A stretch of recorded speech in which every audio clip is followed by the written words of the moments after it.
Oke, saya mau mulai dari Saya mau menghidupkan kembali memori kita tentang konsensus kemerdekaan. Ini penting karena dari situ sebetulnya kita memulai apa yang kita sebut dengan cita-cita kita bernegara. Sederhana sebetulnya cita-cita bernegara itu. Memakmurkan rakyat, mensejahterakan rakyat. Itu cita-cita yang dirundingkan, disepakati oleh para pendiri bangsa. Lalu kemudian tidak berhenti di situ. Mereka berkonsensus lalu kemudian meletakkan ada 2 pasal penting di dalam Undang-Undang Dasar itu. Yang itu sebetulnya menjadi tugas utama siapapun yang menjadi pemerintah atau mendapatkan mandat rakyat. Pasal 33, pasal 34, Bang Faisal. Nah, problem kita serius hari ini adalah pasal 33 itu punah, mati suri atau dimatikan. Jadi dia kemudian hanya menjadi lip service. Ini bisa kita konfirmasi ketika negara bergantung hidup pada pajak. Ini nggak bisa dibantah, pasal 33 itu nggak hidup. Jadi ada semacam piramida terbalik. 80% sumber daya alam Indonesia dikuasai oleh konglomerat dan pejabat, pejabat yang pengusaha yang pejabat dan konglomerat, oligarki, dan 82% pajak rakyat menghidupi negara, bayar gaji pejabat, gaji presiden, operasional dan seterusnya itu. Ini mengkonfirmasi bahwa ada kesalahan serius dalam bernegara. Karena itu penting kita untuk mengembalikan, meluruskan jalan kita ke Indonesia. Saya menyebutnya begitu. Nah, ketika Presiden Prabowo sudah menjadi presiden, maka tugas utama dia adalah menghidupkan pasal 33. Kan seringkali orang mengatakan begini, kegagalan hari ini itu adalah peninggalan masa lalu. Saya setuju. Tetapi orang yang memimpin hari ini tugasnya membereskan masa lalu itu. Jadi kita tidak boleh kemudian menggantungkan kesalahan masa lalu itu menjadi beban pemimpin hari ini dan bukan tanggung jawab. Nah, kenapa gerakan oposisi kita lahirkan? Satu hal yang penting hari ini adalah parlemen sudah tidak berfungsi. Dengan kekuatan koalisi yang terlampau besar, Bang Faisal, menunjukkan bahwa ada sesuatu yang serius terjadi. Regulasi-regulasi penting yang diambil oleh pemerintah mulai dari BOP, ART, kemudian MBG, KDMP, itu tidak melibatkan parlemen dalam perdebatan yang serius. Ini serius sesungguhnya. Negara kalau sudah tidak ada pengawasnya, sudah tidak ada fungsi kontrol, bisa absolut, bisa mutlak kekuasaan itu. Satu itu. Yang kedua, saya kok melihat Presiden Prabowo satu sisi kita bisa mengatakan dia punya niat baik.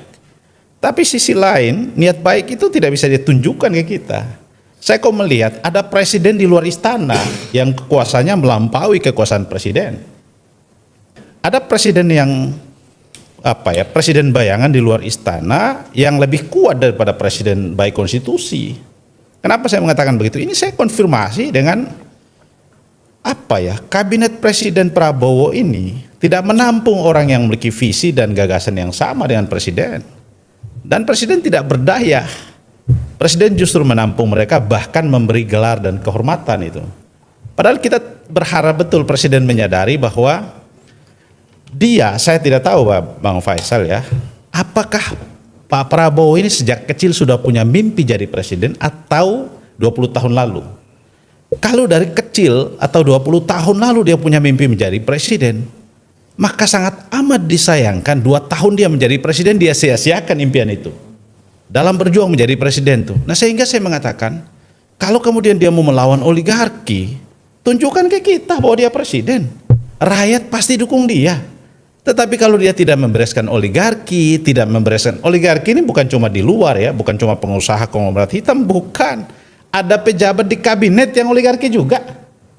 Kaki tangan oligarki itu dalam kabinet di sekitar presiden. Yang mereka bekerja serius untuk melayani kepentingan oligarki. Sehingga pasal 33 mati, pasal 34 mati. Apa sih saya bilang? Sederhana kok. Saya selalu bilang, misalnya saya kasih contoh saja. Pasal 34 itu tentang apa sih? Misalnya PLN. PLN itu public service, kenapa jadi public obligation sih? Kan kita bicara tentang negara hadir untuk memberikan fasilitas, memfasilitasi kepentingan rakyat. Rumah sakit itu public service, kenapa public obligation sih? Rumah sakit negara tentu ya.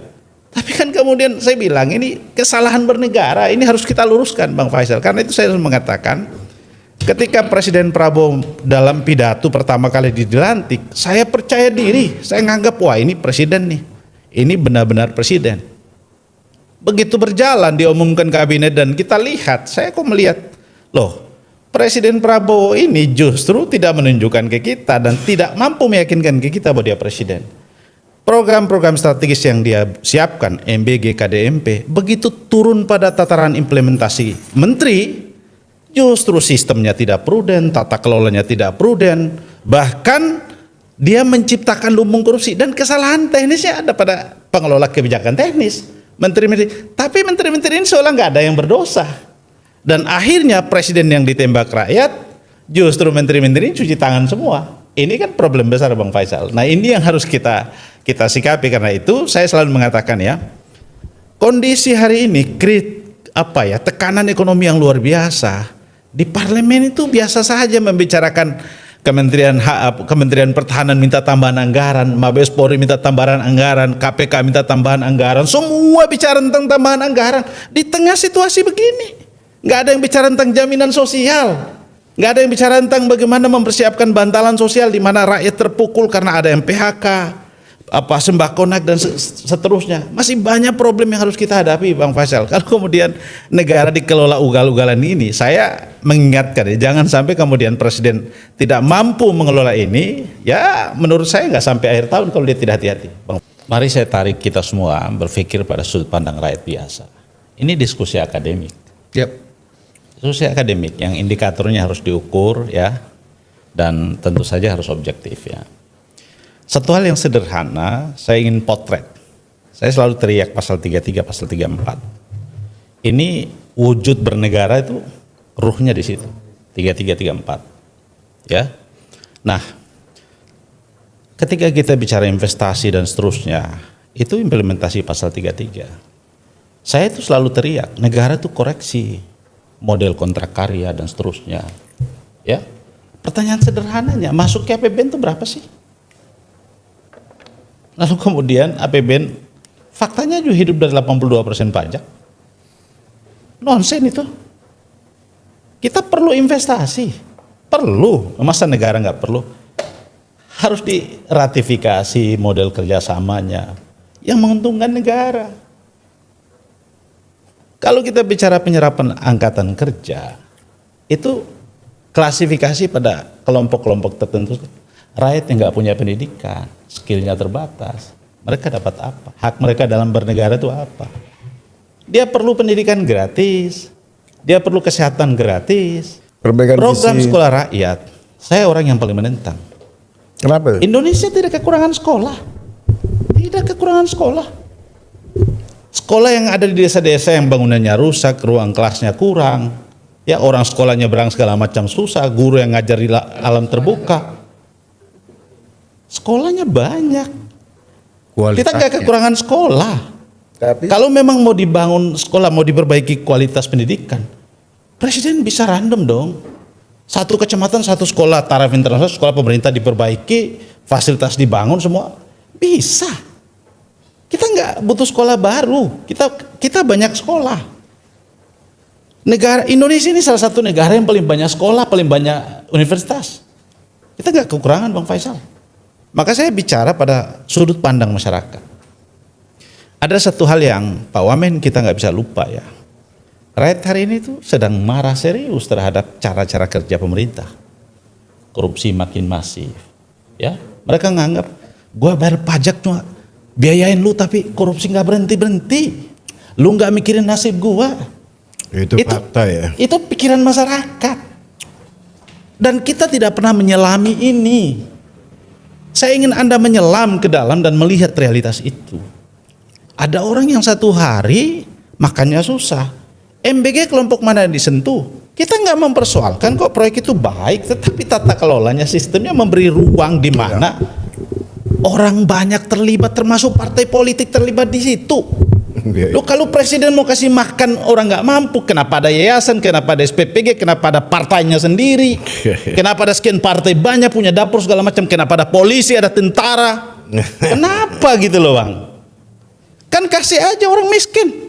Simple, kenapa ada BGN? Kita nggak butuh BGN yang habisin operasional sampai triliunan rupiah, ngapain? Dengan dia distribusi langsung penerima manfaat atau sekolah atau kerjasama dengan wali murid segala macam, beres kok. Kita nggak perlu instrumen baru. Nih, Bang Faisal, saya bicara dalam perspektif tata negara ya. Saya ini karena keilmuan saya di situ. Kekuasaan presiden itu harus dibatasi, Bang Faisal.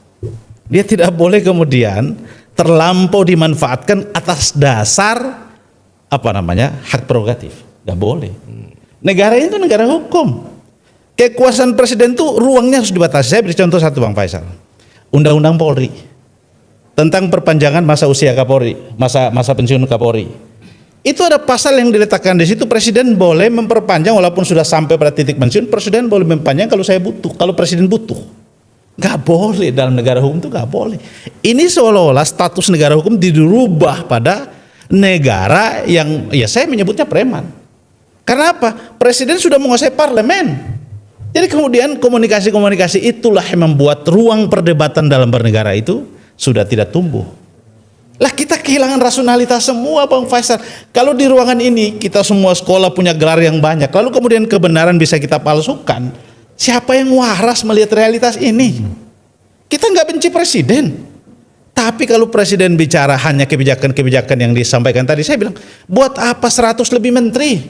Buat apa Bang Faisal? Jepang itu hebat 11 menteri. Amerika begitu besar 15 menteri. Kok Indonesia 100 lebih? Karena kekuasaan presiden gak dibatasi dan dia bagi-bagi kue. Lu sini, gue kasih jabatan 1 menteri 3 wamen. Sorry Pak Main ya. 1 badan 3 wamen. Untuk apa? Itu uang rakyat semua. Sementara rakyat berurusan dengan BPJS harus iuran, harus aktivasi, harus pulang lagi, balik lagi. Realitas. Ini sebuah kenyataan. Kalau kita menata negara, ekosistemnya harus dibangun, pencegahan korupsinya harus dibangun, ya. Monopoli partai harus kita batasi juga. Di Republik ini yang ngatur kehidupan negara ini partai politik 9 orang. Kita harus bisa bedakan antara glorifikasi dan kenyataan. Maaf loh, saya agak kejam ya. Ini semua glorifikasi. Sorry to say that. Kenyataannya kan beda. Seharusnya kan kalau memang ini udah ketahuan menjadi ladang korupsi, kalau saya jadi presiden, saya akan stop dulu evaluasi, moratorium. Tidak meneruskannya dengan mengganti kepalanya doang. Oh iya. Sederhana ya. Kalau kami orang tata negara melihat itu sederhana. Iya. Presiden punya kekuatan. Betul. Untuk menundukkan pengambil keputusan. Oh iya. Artinya semua tergantung goodwill presiden. Betul. Ya. Betul. Saya mau memotret cara kerja presiden itu dengan jalan pikiran presiden. Ya, dia memang real presiden. Betul. Tetapi jalan pikiran dia itu seringkali tidak sesuai dengan jalan konstitusi. Ya, ini harus saya luruskan. Yang jalan konstitusi yang begini. MBG kita bicara pada regulasi, ya banyak soal KDMP Bang. Saya ini setiap hari bergulat dengan masyarakat. Saya beri contoh. Iya. Boleh nggak saya pinjam uang di bank pakai agunan pemerintah? Nggak boleh. KDMP boleh. Boleh. Dia merusak sistem perbankan yang prudent hanya karena kebijakan. Betul. Nggak boleh. Satu, sangat bahaya. tata kelolanya, distribusi uangnya. Mana mungkin sebuah gerai KDMP pakai tanah desa lalu jadi jaminan? Dan lebih gila lagi, kemarin Gila di NTT itu dipaksa loh, minimarket, Alfamart, Indomaret ditutup cuma untuk MBG yang tidak jelas. Itu ada faktanya.